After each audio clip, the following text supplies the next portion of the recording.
Je voudrais, là où s'il vous plaît, si toi et moi, on va vérifier ces comptes-là, on va faire beaucoup d'économies. Ça, je suis d'accord avec toi.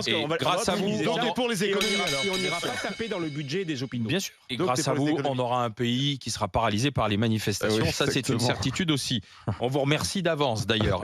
Marie-Christine. Peut-être qu'il y aura un pays qui marche. Et Marie de bonnes émissions, GG. Qui nous sous-estime. Marie-Christine. Mourad. Marie-Christine est infirmière, autant s'adresser aux principaux intéressés. Marie-Christine, bonjour. Bonjour. Vous nous appelez Bonjour, du département de l'Essonne. Quand vous entendez dire qu'il faut faire 600 millions d'économies, comment vous avez réagi, vous, à l'hôpital, alors? Alors, attendez, j'ai quitté l'hôpital ce matin à 8h. Donc, j'ai fait ma nuit. Je devrais dormir. Je suis ulcérée par ce que je viens d'entendre. Mais quand je dis ulcérée, c'est à propos des économies, pas de ce que je viens d'entendre chez vous. Quoique, quand on me dit qu'un hôpital doit fonctionner comme une entreprise, j'ai un peu de mal, je tique un peu. Ça fait 40 ans que je suis infirmière. 40 ans. J'ai jamais vu une situation comme ça. On est exsangue. Excusez-moi, mais j'ai fait ma nuit. Vous êtes fatigué, je comprends. On n'en peut plus de travailler. On fait 72 heures par semaine parce qu'ils ne sont pas payés en plus. Si, quand même. Si nous, on a un hôpital. Nous, on a un hôpital où la direction paye les heures sup parce que sinon, tout le monde partirait. Mais je vous garantis que faire des économies, il faut commencer par l'ARS, il faut commander. D'accord, il y a beaucoup d'administratifs. Je disais ça aussi pendant très longtemps. Seulement, depuis la réforme Bachelot, si on n'a pas d'administratif, on ne peut pas fournir de comptes et on ne peut pas avoir d'argent. Avant, on avait un budget, on le gérait comme on voulait. Maintenant, il faut qu'on justifie tout. Alors, on a eu un petit peu d'espoir pendant le Covid, parce que pendant le Covid, on demandait quelque chose, on l'avait direct. Mais après, ça a été pire qu'avant. C'est une catastrophe. Notre directeur, il est désespéré. Il ne sait plus où donner de la tête entre le contrôleur au compte, parce que notre hôpital est très endetté, entre le contrôleur au compte qui lui colle aux fesses et le personnel qui n'est pas content. Mais c'est une catastrophe pour tout le monde. 600 millions d'euros d'économie, mais fermer les hôpitaux publics. Mais Marie-Christine, justement, dans quel hôpital travaillez-vous, Marie-Christine? Je travaille dans un hôpital dans la vallée de Chevreuse, l'hôpital d'Orsay, qui va bientôt être rassemblé à Saclay, qui va être un groupement hospitalier. Ce qui veut dire simplement, par rapport à votre cas d'infirmière, là où vous travaillez, si vous regardez donc votre environnement de travail, vous vous dites, mais non, je ne vois pas où on peut faire des économies. C'est ça, Marie-Christine, en fait. Alors, on peut en faire. On peut en faire. Bon, pas trop sur le dos du personnel, bien que ce soit le personnel qui coûte cher, parce que combien vous touchez, Marie-Christine? Alors moi, je suis infirmière de bloc opératoire, donc spécialisée. En salaire net, je me fais à peu près 3 000 euros. D'accord. Et brut. Oui, ça fait 2300, 2400. Oui, alors avec les heures sup, les heures de dimanche, parce que le bloc opératoire tourne 24 heures sur 24. Bon, c'est pas du tout je m'en sors bien. Je m'en sors. Bon, c'est pas grandissime, mais à côté des gens. Mais 72 heures par semaine, hein. Oui, mais si on le ramène au SMIC, ça fait 1200 euros par semaine, par mois. Hein. 70 heures. Mais bon, je ne le fais pas toutes les semaines, je vous le dis tout de suite, parce qu'on craque toutes les unes après les autres, de toute façon, parce que il faut faire tourner la maison et qu'une infirmière de bloc, un bloc, ça doit tourner 7 jours sur 7 pour les césariennes, les urgences, enfin bref. Mais par rapport à ce que vous disiez, où est-ce que donc vous voyez des économies potentielles alors dans votre hôpital, Marie-Christine? Alors, des économies potentielles, on peut. Alors, bon, on n'est pas d'accord, mais vous prenez par exemple l'externalisation. Oui. On externalise beaucoup de choses. Par exemple, avant, on avait des ambulanciers à l'hôpital. Maintenant, on n'en a plus. On prend les compagnies, des sociétés d'assurance privées. Bon, moi, je vais bien.